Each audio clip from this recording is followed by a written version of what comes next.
Today I want to talk about doctrine, and the title of my message is Doctrine is Everything. I met a brother about a year ago, and in the course of our interaction, I noted that he speaks like my discipler, the man who helped me to know the Lord and walk with him. So I took courage and asked him whether he knows the brother.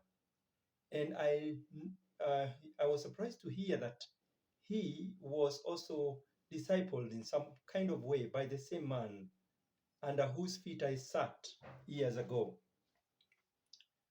Do you know that Socrates, the father of philosophy, was Plato's teacher, and Plato was Aristotle's teacher?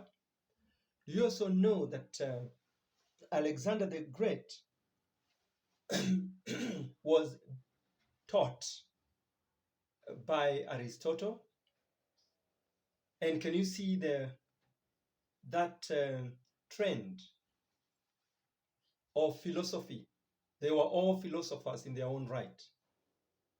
I know a family whose father was an electrician, and without exception, all the sons have electrical skills. Something more. Our children do not know any other way of starting the day except rising up early, reading the Bible, praying, and journaling. This is what we taught them, and this is what they believe is the best way and the only way of starting a day. God's way of passing life is through teaching, training, and role modeling.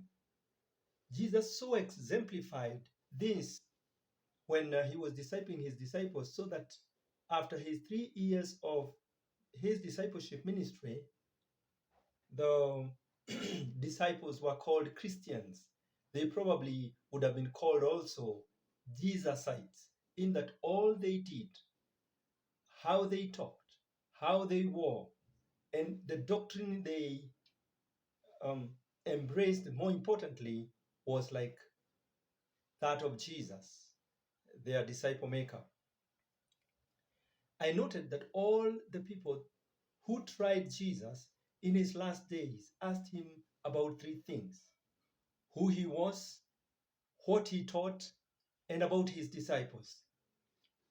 Listen in. The high priest then asked Jesus of his disciples and of his doctrine, and Jesus answered him, I spake openly to the world.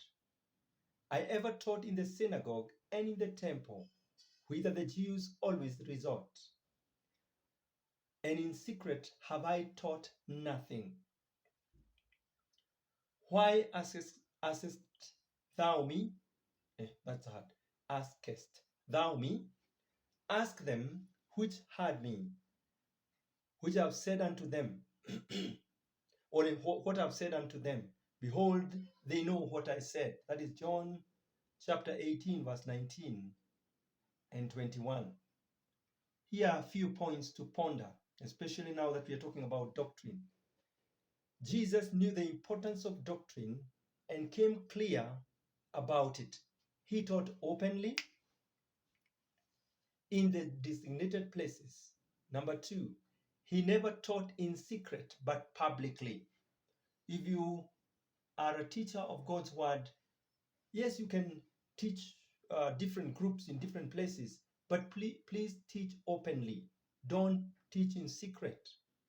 Number 3, he directed his protagonists to ask his audience what he taught, since it was in public domain.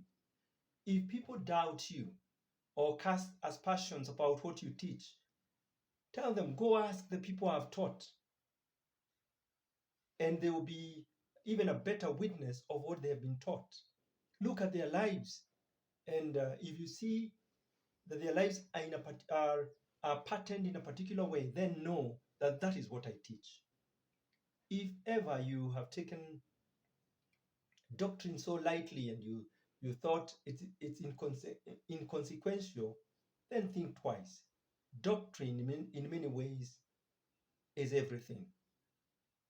Paul told Timothy, check your life and your doctrine, or guard your life and your doctrine closely, because if you do, you will not only save yourself, but that of your hearers.